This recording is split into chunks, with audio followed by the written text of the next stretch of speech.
गत चैत 15 गते काठमाडौँको तीनकुनेमा दुईजनाको ज्यान जाने गरी भएको घटनाका क्रममा मार्बल हाउसमा आगो लगाउने मध्ये मुख्य अभियुक्तलाई प्रहरीले पहिचान गर्न सफल भएको छ।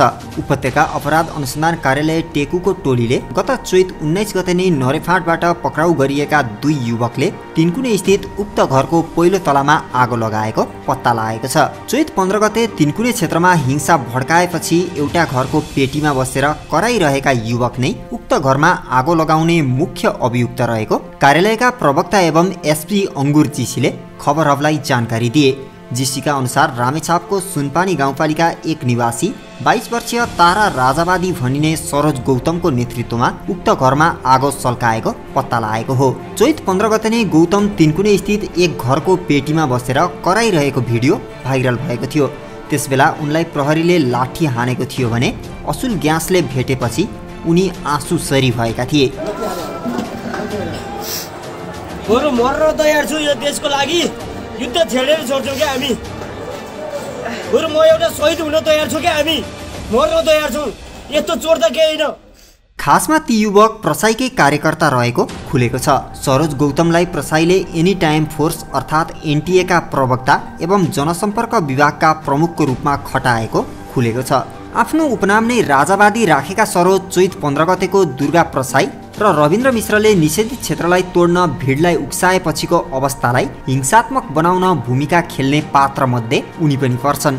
उनी र आछामको पञ्चदेवल नगरपालिका 5 निवासी अनुप विक्रम साई ठकुरी राजावादी भनिने गोकर्ण शाहले एभिन्यूज टेलिभिजनका पत्रकार सुरेश रजकले भिडियो खिचिरहेको अवस्थामा मार्बल हाउसको पहिलो तलामा आगो लगाउँदै गरेको भिडियो नै अपराध अनुसन्धान कार्यालयले भेटाएको छ। खासमा चैत 15 गते दिउँसो प्रहरीको लाठी र आसुल ग्यास भेटेपछि सडक पेटीमा बसेर चिच्याइरहेको उक्त भिडियो नै सुरतसम्म पुग्ने क्लूको रूपमा प्रहरीले प्रयोग गर्यो।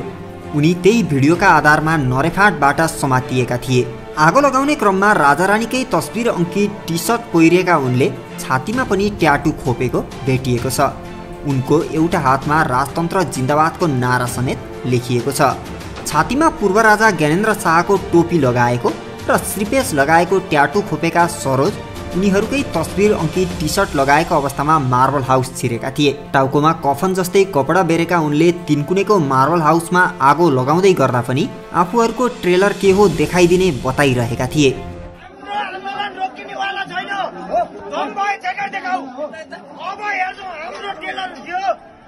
उनीसँगै आगो सल्काउन खटिएका अर्का व्यक्ति हुन् आछामको पञ्चदेवल विनायक नगरपालिका 5 का अनुप विक्रम साई ठकुरी। उनी पनि आफूलाई राजावादीकै रूपमा चिनाउँथे। उनको खास नाम पनि गोकर्ण साई रहेको छ। साई पनि प्रसाईले बनाएको एनटीएफका सदस्य रहेको खुल्न आएको छ। प्रहरीले चैत 15 गतेको प्रकरणमा खास गरी तीनकुने आगजनी, भाटबटेनी लुटपाट र जडीबुटी उत्पादन कम्पनीमा भएको आगलागीमा केन्द्रित भएर अनुसन्धान गरिरहेको थियो। भाटबटेनीमा लुटपाटका मुख्य नायकहरूलाई प्रहरीले अझैसम्म हिरासतमा राखेको छ।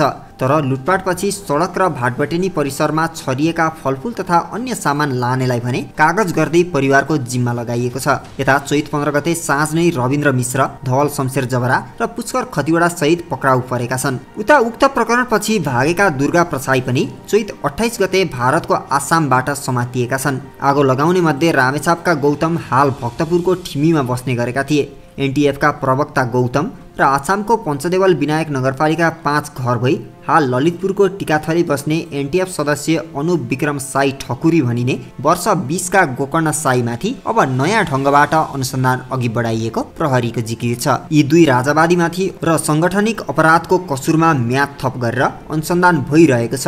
घरमा आगो सल्काएको भिडियो प्राप्त भएपछि अब भने उनीहरूमाथि थप मुद्दा लाग्नेछ। दुवैजना विरुद्ध आगजनी र कर्तव्य ज्यानसम्मको मुद्दामा अनुसन्धान अघि बढ्न सक्ने प्रहरीले जानकारी दिएको छ।